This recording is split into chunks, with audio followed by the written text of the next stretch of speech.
Frexit now. Petition calls for French referendum on leaving EU after new £25 billion a year cost. A petition demanding that France hold a referendum on leaving the European Union has gained traction. Created by referendum-u.org, it attracted more than 15,500 signatures shortly after going live.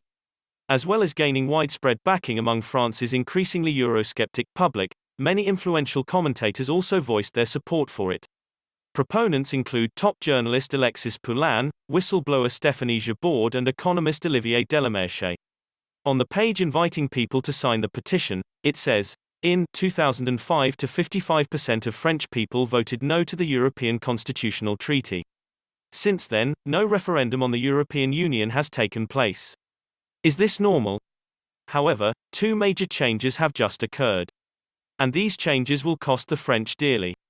It goes on to list how Brexit has increased France's financial contribution to the EU by £4.33 billion, €5 billion, to £25.12 billion, €29 billion, per year.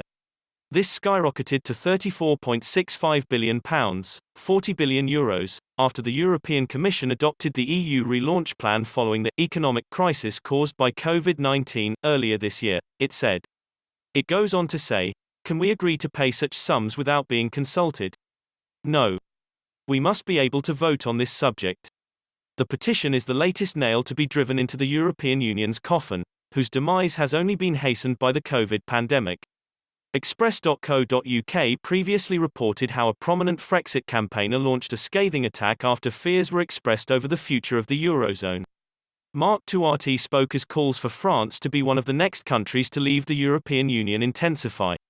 Mr. Touati, president of ACDEFI, an independent economic and financial consulting firm serving businesses, professionals and individuals, has now claimed there could be catastrophic consequences if the euro were to disappear. In an article for French economic website Capital, he wrote, "The probability of an explosion in the eurozone is increasing day by day. And this, not only because of the multiple errors of economic policies of our leaders, but also because of the inability of the European Union in the broad sense and of the euro area in particular to manage the health crisis effectively, in particular in matters of vaccination. So much so that the economic and monetary union risks being the last part of the world to emerge from the pandemic.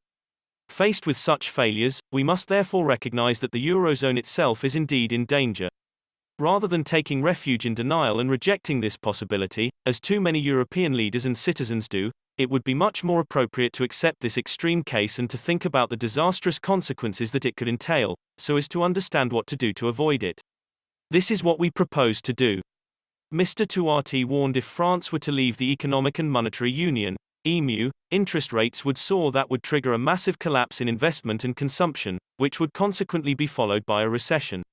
He said, if France left EMU, the interest rates at which it borrows would also soar, certainly reaching 8 to 10% for the 10-year rate.